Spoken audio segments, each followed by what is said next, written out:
Olá a todos, bem-vindos ao Tretas do Chrome, eu sou o PM e finalmente consegui ir ver o último filme da Marvel Studios, o Thor Love and Thunder. Neste vídeo vou-te apresentar a explicação sobre o final do filme e o que podemos esperar do futuro do Deus Trovão, assim como o universo mais alargado da Marvel. Para além disso, também te vou apresentar as várias ligações às bandas desenhadas e o que elas nos podem mostrar para o futuro. Antes de mais, avisar que este vídeo contém fortes spoilers para o filme do Thor, Amor e Trovão, por isso se ainda não o viste, guarda o vídeo e volta mais tarde, estará cá à espera para tu ver. Mas vamos começar. Thor Love and Thunder continua com Thor a viajar com os Guardiões da Galáxia depois de ter partido com os mesmos no final de Avengers Endgame. Contudo, ficamos logo a saber no início do filme que a Lady Sif está em apuros, assim como outros deuses pelo universo fora. Thor, ao entrar nesta demanda para descobrir o que foi que atormentava os deuses, regressou a Nova Asgard e, surpresa surpresa, descobriu Jane Foster a segurar o seu antigo martelo, o Mjolnir, e agora conhecida como a Mighty Thor. Ambos os Thors acabam por conhecer Gorr, The God Butcher, o qual faz a sua introdução aos deuses asgardianos ao raptar um bando de crianças de Nova Asgard. Ora, e apesar de Thor Love and Thunder parecer um filme mais contido no enredo do MCU, ao contrário, por exemplo, de Doctor Strange do Multiverso da Loucura, o final de Thor não fica arrumado e deixa espaço para mais coisas, como por exemplo um Thor 5. No final de Thor Love and Thunder, o Thor viaja sozinho para a eternidade para enfrentar Gorr depois de descobrir que a utilização do Mjolnir por parte de Jane impedia que o seu corpo combatesse o cancro que ela tinha em nível 4, ou seja, terminal. Assim como, quanto mais vezes ela utilizasse o martelo, menos hipótese tinha de se manter mais tempo viva, porque a cura, apesar de não lhe fazer já qualquer efeito, atenuava um pouco o tempo que ela tinha, basicamente. Ora, quando Thor chega à eternidade, ele consegue libertar as crianças asgardianas e concede a essas crianças, embora por um tempo limitado, o poder de Thor. Juntos lutam contra Gorr e as suas criaturas sombrias, enquanto tentam impedir que Gorr utilize a Stormbreaker e o Bifrost para abrir caminho para a Eternity. Contudo, o Thor acaba por ser derrotado e quase morre na espada conhecida como Necrosword, que no MCU está bastante diferente ao original das bandas desenhadas, porque nas BDs a Necrosword era um género de simbiote, tipo Venom. Com alguma sorte, a Mighty Thor arrisca a sua vida de uma vez e chega mesmo a tempo para salvar o Thor. Usando os novos poderes do Mjolnir, ela é capaz de prender os pedaços da Necrosword dentro do Mjolnir, destruindo-los assim dessa forma. Mas apesar do Thor ter libertado a Stormbreaker, Gorr ainda é capaz de entrar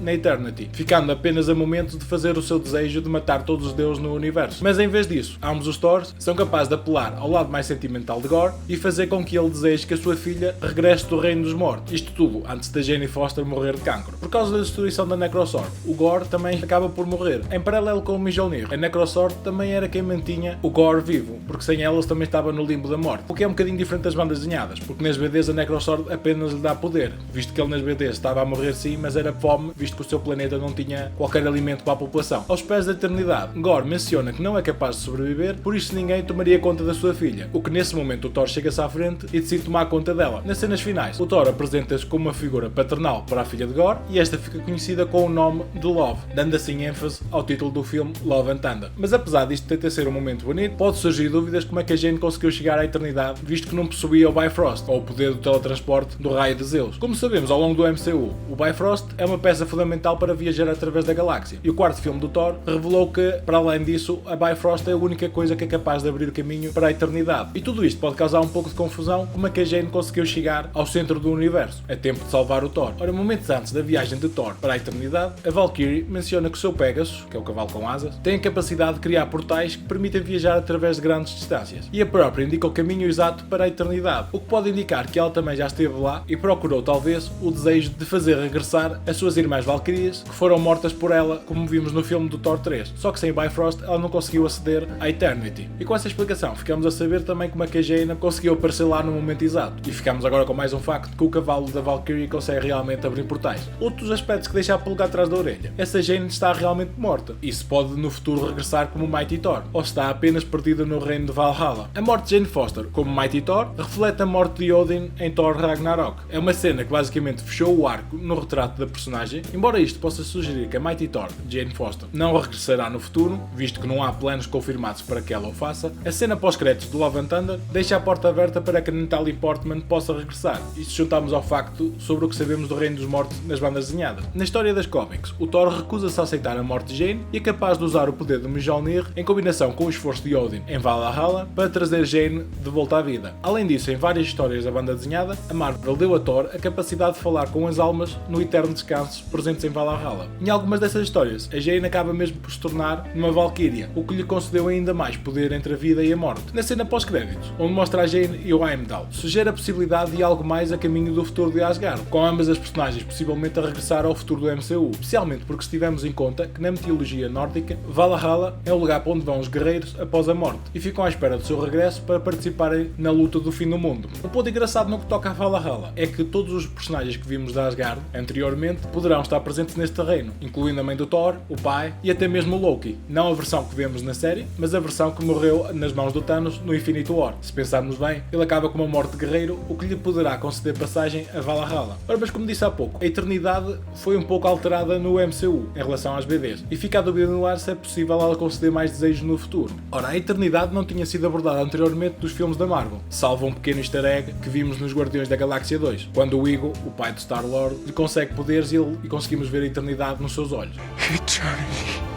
Ora, apesar disto tudo, a Eternity existe nos livros de banda desenhada e a mesma tem uma presença forte em várias histórias das BDs. No entanto, a versão em banda desenhada da Eternidade é um pouco diferente em medida em que ela é menos passiva. As entidades cómicas, Eternidade e Infinidade, são consideradas como secundárias em relação ao Living Tribunal no universo da Marvel. Com a Eternidade aparentemente enclausurada, não é evidente qual poderia ter sido o seu papel anteriormente e o MCU criou uma regra de que o primeiro ser vivo a alcançar a Eternidade receberia um desejo. Ora, o que nos foi apresentado no filme sugere que isto apenas poderá acontecer uma vez e que a eternidade não poderá ser utilizada novamente nos futuros filmes da Marvel. É possível que, com a porta da eternidade agora aberta, ela possa procurar agora para usar o seu poder para o seu próprio fim. A Eternity e a Infinity são também frequentemente ligadas a Galactus e apresentam algumas semelhanças notáveis em algumas imagens, desde os capacetes com os cornos e tal, o que também em parte poderá indicar que o Devorador de Mundos poderá fazer uma aparição no MCU mais cedo do que mais tarde. Um dos outros pontos de interesse no final do filme é a filha do Gore. Mas quem é Love na realidade? Será uma versão da Singularity, como vemos nas BDs? Eu vou explicar. Quando Gore deseja que a sua filha volte à vida, parece que o seu desejo é concedido. No entanto, o reflexo da sua filha na água, onde jaz Gore, assemelha-se muito à eternidade do que a uma criança normal, e no final ela tem alguns poderes que não pareciam estar presentes antes dela morrer. A sua aparência e a sua estranha origem sugerem que, em vez de simplesmente a ressuscitada filha de Gore, seja na realidade a Singularity, numa versão diferente do MCU. Nas bandas desenhadas da Marvel, a Singularidade surge no céu após o colapso do multiverso, surgindo em Arcade na linha temporal da Terra 16.191. A Singularity é normalmente representada na forma de uma menina pequena, mas é na realidade uma singularidade quântica e contém aparentemente um universo compacto dentro de si. Ela acaba por encontrar a Terra 616, que é a nossa onde se desenrolam as principais histórias do MCU, após a sua aparente morte na outra linha temporal. Também nas BDs, a Singularity tem poderes que incluem teletransporte, viagens no tempo e voo. Parecem diferentes no pouco tempo que a vemos no MCU, mas também não era a primeira vez que a Marvel alterava os poderes de uma personagem para um universo cinematográfico. Estou a falar de ti, Kamala Khan.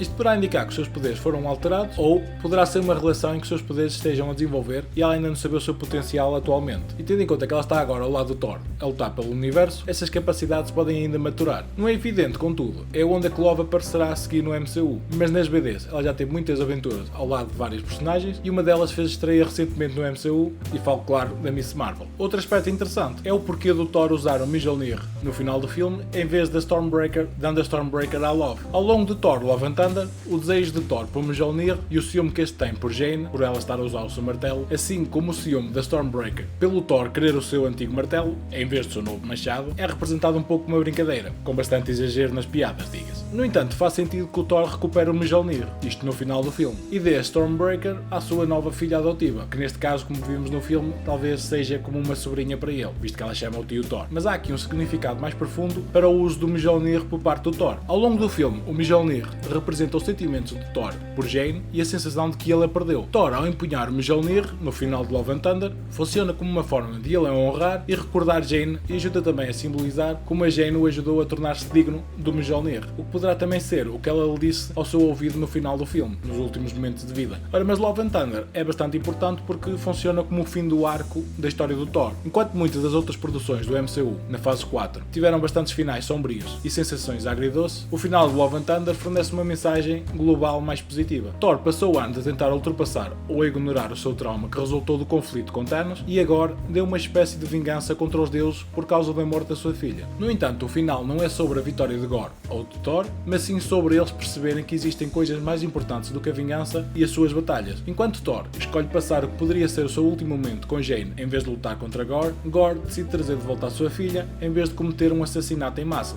Em última análise, Thor Love and Thunder é realmente sobre como o amor e a aceitação representam uma força maior do que a vingança e a guerra, o que é um passo natural na caminhada do Thor à medida que ele se afasta cada vez mais da sua primeira aparição no seu primeiro filme, onde era representado como um conquistador e defensor de todos os povos, e ao longo da sua caminhada tornou-se um deus mais sensato e que pondera as suas ações antes de ir peito aberto às balas. E uma coisa engraçada é que ao longo do passar do tempo ele se torna cada vez mais parecido com o seu pai, o Odin, não em termos das falas Shakespeare, o que a mim me dá bastante saudades, mas como a forma que ele utiliza as suas capacidades como um verdadeiro Odysseus, mostrando ao seu pai que ele estava certo e ele era digno de ser considerado rei de Asgard. Ora, chega assim ao fim a análise ao filme do Thor Love and Thunder, e agora sabemos um pouco mais do que esperar sobre o futuro do personagem, porque como o próprio ator, o Chris Hemsworth, já disse, enquanto os fãs quiserem, ele vai empunhar o martelo até ao fim, trazendo o Thor muito mais vezes de volta ao grande ecrã. No que toca a cenas pós-créditos, fica atento aqui ao canal do Tretas do Chrome, vou fazer um vídeo separado a explicar essas cenas e as possíveis ligações ao futuro da Marvel, depois de vermos Zeus de volta a invocar basicamente o Hércules e de vermos Jane em Valhalla junto com o Heimdall. Ora, mas o que é que achaste do filme do Thor Love and Thunder? Gostaste ou nem por isso? Diz-me as tuas opiniões nos comentários. Se gostaste do vídeo, não te esqueças de deixar um gosto e de subscrever o canal, ativar as notificações. Obrigado por assistir. Segue o Tretas do Chrome nas redes sociais, visita tretasdochrome.com diariamente para estar sempre por dentro das principais notícias do mundo geek. Eu sou o PM e vemo-nos por aqui.